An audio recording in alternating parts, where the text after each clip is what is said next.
ಗುರುಕುಲಂ ಟ್ರಸ್ಟ್ನ ವತಿಯಿಂದ ಇವತ್ತೇನು ಪತ್ರಿಕಾಗೋಷ್ಠಿಯನ್ನು ಕರೆದಿದ್ದೇವೆ. ನಮ್ಮ ಟ್ರಸ್ಟ್ನ ಉದ್ಘಾಟನೆಯನ್ನು ಮಾಡಿ ಗುರುಕುಲವನ್ನು ಉದ್ಘಾಟನೆ ಮಾಡಿ ಹೋಗಿದ್ರು.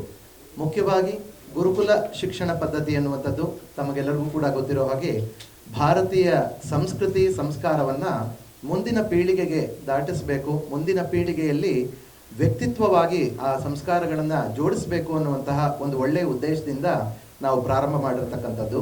ಅದರಲ್ಲಿ 2 ವಿಂಗನ್ನು ಮಾಡಿಕೊಂಡಿದ್ದೇವೆ. ಒಂದು, ತಮಗೆಲ್ಲರಿಗೂ ಕೂಡ ಗೊತ್ತಿರೋ ಹಾಗೆ ಸಂಸ್ಕಾರ ಅನ್ನುವಂಥದ್ದು ನಮ್ಮಲ್ಲಿ ಗರ್ಭ ಸಂಸ್ಕಾರ ಅನ್ನುವಂಥದ್ದು, ಷೋಡಶ ಸಂಸ್ಕಾರಗಳಲ್ಲಿ ಗರ್ಭ ಸಂಸ್ಕಾರದಿಂದನೇ ಶುರು ಮಾಡ್ತಾರೆ. ಹಾಗಾಗಿ ಸಣ್ಣ ಮಕ್ಕಳಿಂದ ನಾವು ನಮ್ಮ ಶಿಕ್ಷಣ ಪದ್ಧತಿಯನ್ನು ಗುರುಕುಲದ ಮಾದರಿಯ ಏನು ವ್ಯಕ್ತಿತ್ವ ನಿರ್ಮಾಣದ ಒತ್ತು ಕೊಡ್ತಾರೆ ಅದನ್ನು ರೂಢಿಸಬೇಕು ಅಂಥೇಳಿ ಶ್ರೀ ವಿದ್ಯಾರಣ್ಯ ಗುರುಕುಲಂ ಅಂಥೇಳಿ ನರ್ಸರಿ ಶಾಲೆಯನ್ನು ಕಳೆದ ವರ್ಷ ಆರಂಭ ಮಾಡಿದ್ವಿ. ಆ ನರ್ಸರಿ ಶಾಲೆಯಲ್ಲಿ ಈಗಾಗಲೇ 17 ಜನ ಮಕ್ಕಳು ವೆರಿ ಫಸ್ಟ್ ಇಯರ್ ಓದಿ ಅವರೆಲ್ಲರೂ ಕೂಡ ಸಕಾರಾತ್ಮಕವಾಗಿ ಒಳ್ಳೆಯ ರೀತಿಯ ಬೆಳವಣಿಗೆಯನ್ನು ಕಾಣ್ತಾರೆ ಅನ್ನೋದು ಅವರ ಪೋಷಕರ ಮೂಲಕ ನಮಗೆ ಗೊತ್ತಾಗಿದ್ದು, ಅದು ಉತ್ಸಾಹ ಬಂದು 2ನೇ ವರ್ಷಕ್ಕೆ ಪಾದಾರ್ಪಣೆಯನ್ನು ಮಾಡ್ತಾ ಇದ್ದೇವೆ.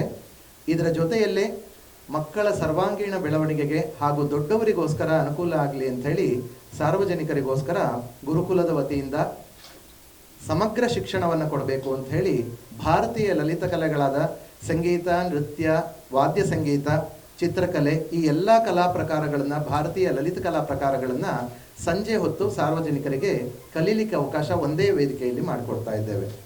ಗುರುಕುಲದ ನಡೀತಕ್ಕಂತಹ ಜಾಗ BB ಸ್ಟ್ರೀಟ್ನ ಲಾಯರ್ ಜಗದೀಶ್ ಅಂತ ಹೇಳಿದ್ರು, ಅವರ ಮನೆಯನ್ನು ಬಿಟ್ಕೊಟ್ಟಿದ್ದಾರೆ. ಸದ್ಯಕ್ಕೆ ಅಲ್ಲಿ ನಡೀತಾ ಇದೆ. ಬೆಳಗ್ಗೆ ಹೊತ್ತು ನರ್ಸರಿ ಶಾಲೆ ಮತ್ತು ಬೇರೆ ಚಟುವಟಿಕೆಗಳು ಮಕ್ಕಳಿಗೆ ನಡೆಯುತ್ತೆ. ಸಂಜೆ ಹೊತ್ತು ಪೂರಕವಾಗಿ ಎಲ್ಲ ಯಾರ್ಯಾರು ಕಲಾಸಕ್ತರಿರ್ತಾರೆ ಅವರಿಗೆ ಸಂಗೀತ, ನೃತ್ಯ, ಚಿತ್ರಕಲೆ ಇವೆಲ್ಲವನ್ನು ಕೂಡ ಅಲ್ಲೇ ಗುರುಕುಲದಲ್ಲೇ ಹೇಳಿಕೊಡ್ತಾ ಇದ್ದೇವೆ. 1 ವರ್ಷ ಕಂಪ್ಲೀಟ್ ಆಗಿ 2ನೇ ವರ್ಷಕ್ಕೆ ಪಾದಾರ್ಪಣೆ ಮಾಡ್ತಾ ಇರತಕ್ಕಂಥ ಈ ಸುಸಂದರ್ಭದಲ್ಲಿ ನಮ್ಮ ಈ ಗುರುಕುಲದ ಆಶಯವನ್ನು ದಯವಿಟ್ಟು ಸಾರ್ವಜನಿಕರಿಗೆ ಹೆಚ್ಚಿನ ಸಂಖ್ಯೆಯಲ್ಲಿ ತಿಳಿಸಿ ನೀವು ನಿಮ್ಮ ಮೂಲಕ ಸಹಕಾರ ಕೊಟ್ಟು ಇನ್ನೂ ಹೆಚ್ಚಿನ ರೀತಿಯಲ್ಲಿ ಮಕ್ಕಳು ಮತ್ತು ದೊಡ್ಡವರೆಲ್ಲರೂ ಕೂಡ ಈ ಒಂದು ಏನನ್ನು ನಾವು ನೀಡ್ತಾ ಇದ್ದೇವೆ ಸಮಾಜಕ್ಕೆ, ಅದಕ್ಕೆ ಇನ್ನೊಂದಿಷ್ಟು ಜನ ಹೆಚ್ಚು ಪ್ರಯೋಜನ ಪಡ್ಕೊಳ್ಳೋ ರೀತಿಯಲ್ಲಿ ಮಾಡಬೇಕು ಅಂಥೇಳಿ ತಾವುಗಳ ಸಹಕಾರ ಕೊಡಬೇಕು ಅಂಥೇಳಿ ವಿನಂತಿಯನ್ನು ಮಾಡ್ತಾ ಇದ್ದೀವಿ. ಇದರಲ್ಲಿ ಮುಖ್ಯವಾಗಿ ಮಕ್ಕಳಿಗೆ ನಾವು ಇನ್ನೊಂದು ಹೊಸ ಅಡಿಷನ್ ಶಿವಮೊಗ್ಗದಲ್ಲಿ ಮೊಟ್ಟ ಮೊದಲನೇ ಬಾರಿಗೆ ನಾವು ಮಾಡ್ತಾ ಇರತಕ್ಕಂಥ ಪ್ರಯತ್ನ ಅಂದರೆ 3D ಕ್ಲಾಸ್ ರೂಮಿನ ಆಡಿಯೋ ವಿಷುವಲ್ ಕ್ಲಾಸ್ ರೂಮನ್ನು ಮಾಡಿಕೊಂಡಿದ್ದೇವೆ. ಅದರಲ್ಲಿ ಮಕ್ಕಳು ಸುಮ್ಮನೆ ಪುಸ್ತಕದಲ್ಲಿ ಒಂದು ಚಿತ್ರವನ್ನು ತೋರಿಸಿ, ಹುಲಿಯ ಚಿತ್ರವನ್ನು ತೋರಿಸಿ ಈ ಹುಲಿ ಹಿಂಗಿರುತ್ತೆ ಹಾಗೆ ಅಂತ ಹೇಳೋಕ್ಕಿಂತ ಆಡಿಯೋ ವಿಷುವಲಲ್ಲಿ ಹೇಗಿರುತ್ತೆ ಅಂದರೆ ಮಕ್ಕಳಿಗೆ 3 ಡೈಮೆನ್ಷನಲ್ ಫಿಗರು ಮಕ್ಕಳ ಮಧ್ಯಾಹ್ನ ಹುಲಿ ನಿಂತಿರೋ ರೀತಿಯಲ್ಲಿ ಅವರಿಗೆ ವಿಡಿಯೋ ಮೂಲಕ ಭಾಸವಾಗುತ್ತೆ.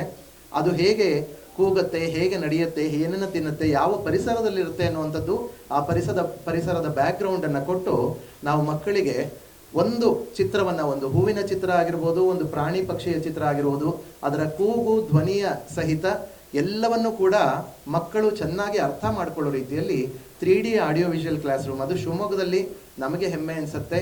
ನಾವು ಮೊಟ್ಟ ಮೊದಲನ ಬಾರಿಗೆ ಅದನ್ನು ಇಂಪ್ಲಿಮೆಂಟ್ ಮಾಡಿ ಅದ್ರ ಮೂಲಕ ಶಿಕ್ಷಣವನ್ನು ಕೊಡ್ತಾ ಇರ್ತಕ್ಕಂಥದ್ದು ಕೂಡ ಮಾಡ್ತಾ ಇದ್ದೇವೆ.